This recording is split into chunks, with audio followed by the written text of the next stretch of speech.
Good evening, students. 11th maths most important 5 mark question தான் இந்த வீடியோவில் பார்க்க போகிறோம். இப்போ வந்து பார்த்தீங்கன்னா பப்ளிக் எக்ஸாமுக்கு எல்லாம் ப்ரிப்பேர் ஆகிட்டு இருப்பீங்க. இம்பார்ட்டன்ட் 5 மார்க் கொஷின் எதுக்காக நான் கொடுக்குறேன் அப்படின்னா, நீங்கள் எப்படியும் வந்து 11th போர்ஷன் முழுசாக படிச்சிருக்கவும் மாட்டீங்க. பப்ளிக் எக்ஸாம் இல்லை அப்படின்னு சொன்னதுனால அதை தொட்டிருக்கவே மாட்டீங்க. ஸோ இப்போ நம்ம என்ன பண்ண போகிறோம் அப்படின்னா 7 5 மார்க் நீங்கள் அட்டன் பண்ணணுமா, அந்த 7 5 மார்க்கில் மினிமம் 6 5 மார்க் வந்து அட்டன் பண்ணுறதுக்கு என்னெல்லாம் பண்ணணும் அப்படிங்கிறத பற்றி தான் நம்ம பார்க்க போகிறோம். சரியா? இதில் வந்து பார்த்தீங்கன்னா ஒரு சில சம்ஸ் மட்டும் இந்த பார்ட்லேருந்து ஒரு சம் வரும் அப்படின்னு நம்மளால் சொல்ல முடியும் கன்ஃபார்மாக. சரியா? அந்த மாதிரி பார்ட்ஸ் மட்டும் இப்போ நான் எழுதியிருக்கேன். இப்போ 7th லெசனில் பார்த்தீங்க அப்படின்னா மேட்ரிக்ஸ் ஆக்சுவலாக நல்லா மார்க் ஸ்கோர் பண்ணணும்னு நினைக்கிறவங்க அந்த லெசனை ஃபுல்லாக பார்த்துட்டு அப்படின்னா 7 மார்க் கன்ஃபார்மாக வாங்கிடலாம். ஒரு 2 மார்க் ஒரு 5 மார்க்.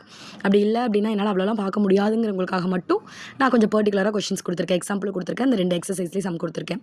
என்னை பொறுத்த வரைக்கும் 7th லெசனை நீங்கள் ஃபுல்லாக பார்த்துட்டா நீங்கள் சேஃபாக இருக்கலாம். சரியா? 7 மார்க் கன்ஃபார்மாக வாங்கிடலாம். அடுத்து வந்து பார்த்தீங்கன்னா லெசன் 8.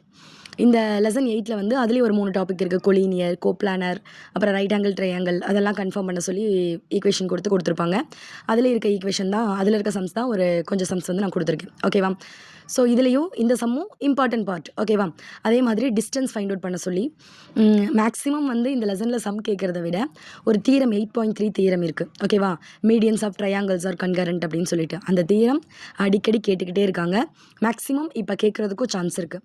ஏன் அப்படின்னா இப்போ வர கொஷின்ஸ் எல்லாமே வந்து பார்த்திங்கன்னா ஈஸியாக தான் இருக்குது 11th பொறுத்த வரைக்கும். ஏன்னா 11th யாரும் சரியாக படிச்சிருக்க மாட்டாங்க அப்படின்னு அவங்களுக்கே தெரியும். ஸோ ஈஸியாக தான் இருக்குது. கொஷின் ஈஸியாக வந்தால் கண்டிப்பாக அந்த 8.3 தீரம் வந்து வரலாம். ஓகேவா? அடுத்து வந்து பார்த்திங்கன்னா லெசன் 12 பொறுத்த வரைக்கும் ஒரே ஒரு எக்ஸசைஸ் மட்டும் கொடுத்துருக்கேன். ஆக்சுவலாக அதுக்கு முன்னாடி இருக்க எக்ஸசைஸும் வந்து நீங்கள் 10th படித்த மாதிரி காயின்ஸை பேஸ் பண்ணி டைஸை பேஸ் பண்ணி அந்த மாதிரி தான் இருக்குது ப்ராபபிலிட்டி.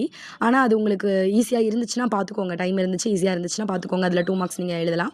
இல்லை அப்படின்னா நான் கொடுத்துருக்க எக்ஸசைஸ் மட்டும் பார்த்துக்கோங்க. அடுத்த லெசன் 2 பொறுத்த வரைக்கும் நான் வேறு எதுவுமே கொடுக்கல, பார்ஷியல் ஃப்ராக்ஷன் மட்டும் கொடுத்துருக்கேன். பார்ஷியல் ஃப்ராக்ஷன்லேருந்து கண்டிப்பாக 5 மார்க் வரும். சரியா? அடுத்து வந்து பார்த்திங்கன்னா லெசன் 1ல் வந்து பார்த்தீங்கன்னா அந்த 1.2ல் 5th சம், 1.3ல் ஒரு 5 சம் கொடுத்துருக்கேன். இதை மட்டும் கொஞ்சம் பார்த்துக்கோங்க. சரியா? ஃபஸ்ட் லெசனும் அதே மாதிரி ஈஸியான லெசன் தான். அதனால் நீங்கள் ஃபஸ்ட் லெசனையும் கொஞ்சம் ஃபுல்லாகவே பார்த்துக்கலாம். ஃபஸ்ட் வால்யூமில் ஃபஸ்ட் லெசனையும், செகண்ட் வால்யூமில் ஃபஸ்ட் லெசன், அதாவது 7th லெசனையும் நீங்கள் ஃபுல்லாக பார்க்குறது என்னை பொறுத்த வரைக்கும் பெட்டர். அடுத்து வந்து பார்த்தீங்கன்னா லெசன் 4ல் வந்து பார்த்தீங்கன்னா மேத்தமெட்டிக்கல் இண்டக்ஷன் சொல்லிட்டு ஒரு சம் கொடுப்பாங்க. இதுவும் கம்பல்சரி எல்லா கொஷின் பேப்பர்லேயும் வருது. அதனால் அந்த மேத்தமெட்டிக்கல் இண்டக்ஷனில் இருக்க சம் மட்டும் கொடுத்துருக்கேன். எப்படி செகண்ட் லெசனில் பார்ஷியல் ஃப்ராக்ஷனோ அந்த மாதிரி 4th லெசனில் மேத்தமெட்டிக்கல் இண்டக்ஷன், அதுலேருந்து கண்டிப்பாக ஒரு 5 மார்க் வரும். சரிங்களா? நெக்ஸ்ட் பார்ட் வந்து பார்த்தீங்கன்னா லெசன் 6. ஓகேங்களா? இப்போ லெசன் 6ல் வந்து பார்த்தீங்கன்னா டிஸ்டன்ஸ் கண்டுபிடிக்கிறது, ஆங்கிள் ஃபைண்ட் அவுட் பண்ணுறது, அந்த மாதிரி ஒரு சில சம்ஸ் இருக்குது. சரியா? அந்த சம்ஸ் மட்டும் நான் கொடுத்துருக்கேன். ஆக்சுவலாக வந்து இந்த லெசன்ஸில் இப்போ நான் கொடுத்துருக்க சம்ஸ் எல்லாமே பார்த்தீங்கன்னா மொத்தம் நீங்கள் 7 5 மார்க் அட்டன் பண்ணுமா, இந்த 7 5 மார்க்கில் நான் வந்து கன்ஃபார்மாக வர பார்ட் மட்டும் தான் கொடுத்துருக்கேன் உங்களுக்கு. ஓகேவா? ஸோ இந்த பார்ட்ஸ் மட்டும் பார்த்துட்டாலே மினிமம் 5 to 6 கொஷின்ஸ் வந்து நீங்கள் அட்டன் பண்ணிடலாம். இது வந்து 3rd லெசன். இதுலேயும் 3.7ல் வந்து பார்த்தீங்கன்னா அந்த ஆங்கிள் வச்சு கேட்டிருப்பாங்க, சைன் ட்ரிக்னாமெட்ரி இது. ஸோ அதுலேயும் வந்து நான் கொஞ்சம் சம்ஸ் தான் கொடுத்துருக்கேன். அந்த 3.7ல் ஃபஸ்ட்டில் நிறைய சப்டிவிஷன்ஸ் இருக்கும், அது ஃபுல்லாக பார்த்துக்கோங்க. அதே மாதிரி எக்ஸாம்பிள் 39 40 41 இதுவும் ஃபுல்லாக பார்த்துக்கோங்க. சரியா? ஸோ இப்போ நான் கொடுத்துருக்க பார்ட் எல்லாம் வந்து பார்த்தீங்கன்னா ஓவராலாக 5 to 6 சம்ஸ் வந்து நீங்கள் கம்பல்சரி அட்டன் பண்ணலாம். ஓகேவா? ஒரு வேளை நான் கொடுக்குற எல்லா பார்ட்டுமே எதிராட் சைஸில் வந்துச்சுன்னா கொஞ்சம் டஃப், பட் அப்படி வரதுக்கு சான்ஸ் இல்லை. மேக்ஸிமம் வந்து நீங்கள் 5 to 6 சம்ஸ் வந்து நீங்கள் அட்டன் பண்ணலாம். இந்த பார்ட்டை மட்டும் ஃபுல்லாக பார்த்துக்கோங்க. திரும்பவும் சொல்கிறேன், ஃபஸ்ட் லெசனையும் 7th லெசனையும் ஃபுல்லாகவே பார்த்துருங்க. ஓகேவா? இப்போ இதை பார்த்துட்டீங்க அப்படின்னாவே மினிமம் 25 to 30 மார்க் கன்ஃபார்ம்.